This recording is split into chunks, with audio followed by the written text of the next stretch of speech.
ni ibitero kabumbura, ni ibitero karahabutaka. Umva ko noneho ngo abazarendo bigenje. M23 yabagabyeho ikintu cyitwa ibitero karahabutaka, noneho ngo ikoresheje drone. Nimwumva mwumva ngo M23 noneho nayo yamanuye za drone ngo zo mu bwoko bwa Wingirongo. Iyo ni drone ngo y'Umushinwa, baragenda bakumana n'izindi drone za CH4, drone rwose z'Abanyaturukiya, za zindi karahabutaka, ku buryo ngo M23 yagukubita umuzarendo ikagenda neza neza, igahita ifata n'ikibuga cy'indege. Kugeza ubu ngubu M23 irimo iragikontorora cyahitwa Nzibira werekeza muri teritwari ya Shabunda. Ni mu gihe kandi nanone u Rwanda na Congo bagize gutya nanone bagahura bagashyiraho ngo imirongo y'ibikorwa by'urwego rw'umutekano ruhuriweho. Ibyo ngibyo ni bimwe mu byo tugiye kugarukaho muri aya makuru yacu y'aka kanya. Ubwo rero ngo ikaze wowe wakoze subscribe, wowe utarayikora nyabona aka niko kanya ngo ukore subscribe, ubundi tujye tubana mu makuru yacu muri update zitandukanye. Ngo ikaze duhereye, reka duhere ku rugamba. Ndabizi niho mushaka kumva uburyo baba bari kwisurana, uburyo ngo umuntu isasu riba ririmo riravuza ubuhuha.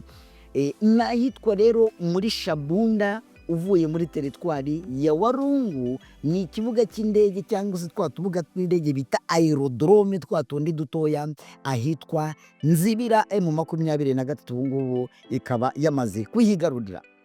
Abarwanyi ba M23 ngo bakaba barigaruye agace k'ingenzi ka Nzibira ndetse n'ikibuga cy'indege cyaho cyakoreshwaga na Rdc, mu gihe n'ubundi bakomeje imirwano ikakaye, imirwano ikomeye cyane ku cyicaro cya teritwari ya Shabunda. Ibi ngibi bikaba byarabaye nyuma y'imirwano ikomeye cyane yadutse kuva ku wa kane ku itariki 7 gukomeza n'iyi weekend yose.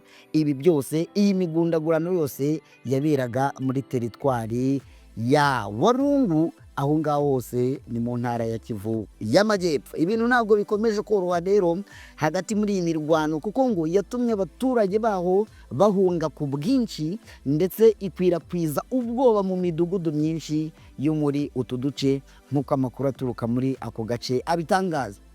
Imirwano rero ngo yavuyemo kwigarurira ikibuga cy'indege, ngo ikaba yaraje ikurikiye igitero gikomeye karabutaka cyagabwe ku itariki ya 7 Kanama na M23 ku birindiro by'imitwe yitwara gisirikare. Iyo ngiyo yose ni abazarendo, ngo ushyizemo na FDLR, Nyatura, bishwambuke n'abandi bose n'izindi ndahekana zose zirwana ku ruhande rwa FARDC.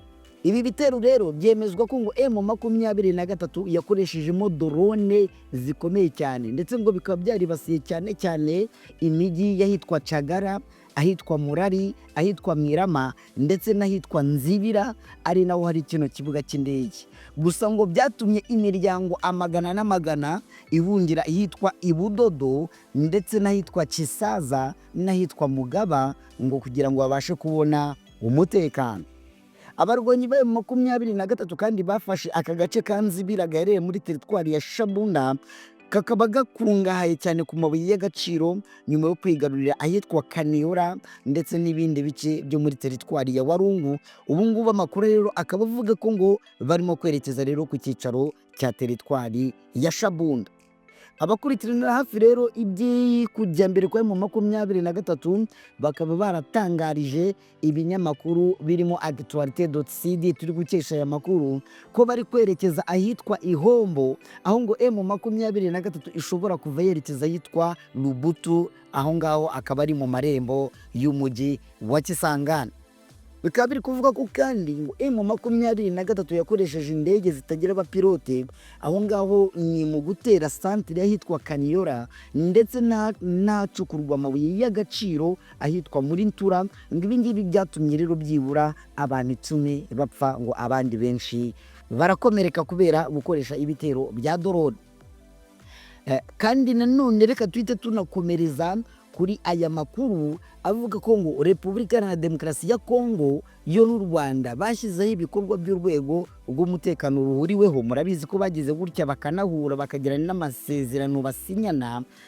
Hanyuma rero ngo iyi mirongo yashyiriweho mu nama y'uru rwego yabahurije yahuje abahagarariye ibi bihugu, bakaba barahuye i Addis Abeba muri Ethiopia, ngo bakaba barahuye kuva ku itariki ya 7 ndetse n'iya 8 Kanama 2025 hashingiwe ku masezerano y'amahoro yasinyiwe Washington tariki ya 27 Kamena. Ngira ngo wenda ibintu by'umwihariko bijyanye n'amasezerano yasinywe ibi ngibi ngira ngo murabizi cyane, ni ibintu tutanatinda kuko ubwo abatazi amasezerano yasinyiwe i Washington, ubwo sinzi rwose niba mujya mubasha kudukurikirana. Ariko hagati aho ngaho iyi nama ngo ikaba ibaye ku nshuro ya mbere ndetse ikaba yitabiriwe n'indorerezi zo muri Leta Zunze Ubumwe za Amerika, harimo indorerezi zo muri Katari, ndetse ngo iyi nama harimo n'intumwa y'umuhuza washyizweho n'umuryango wa Afurika Yunze Ubumwe ndetse na komisiyo y'umuryango wa Afurika Yunze Ubumwe. Ngira ngo intumwa yo murayizi, nta yindi ni Nyasimbe, perezida wa Togo, ndetse akaba yarashyizweho n'uwitwa Joao Lorenzo wahoze n'ubundi ayoboye ibiganiro by'i Rwanda. Hanyuma Minisiteri y'Ububanyi n'Amahanga ya Amerika rero yasobanuye ko ngo u Rwanda na Kongo ndetse n'indorerezi banaganiye ku ishyirwa mu bikorwa ry'amasezerano y'amahoro ya Washington. Uru rwego ruzwi nka GCCM cyangwa se Joint Security Coordination Mechanism, ngo uru rwego ngo nirwo ruzakurikirana ibikorwa byo gusenya umutwe w'iterabwoba wa FDLR ndetse no gukuraho ingamba z'ubwirinzi u Rwanda rwashyizeho.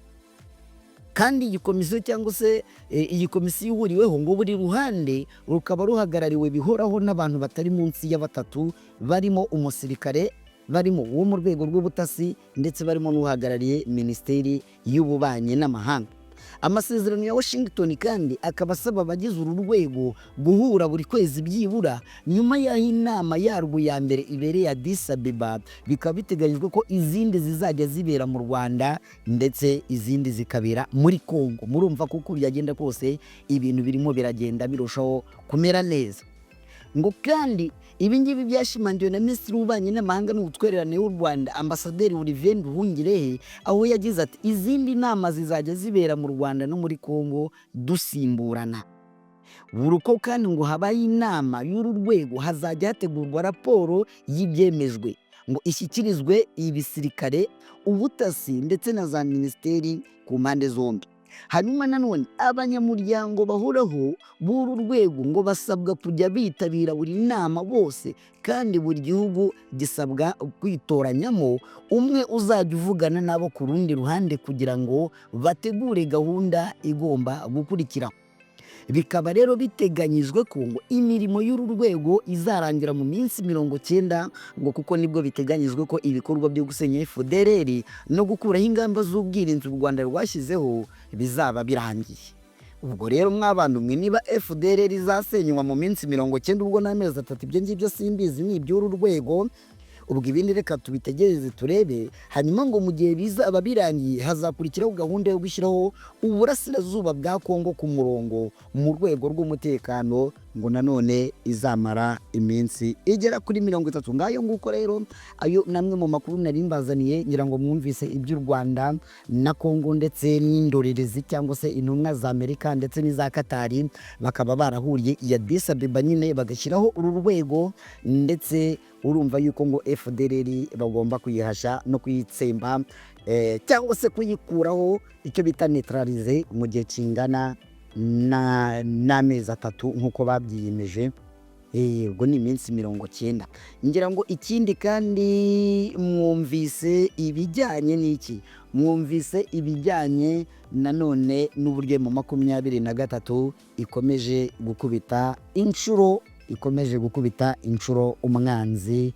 Ahangaha ibintu bikaba bikomeje kuzaba.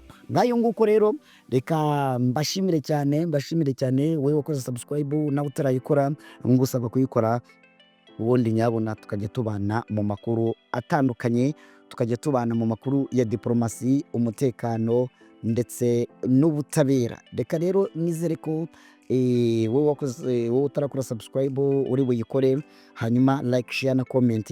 Ni ibintu by'ingenzi, niko kudutera inkunga uko mbakunda. Nizere ko namwe ariko munkunda. Ciao ciao, dusubire no mu yandi makuru.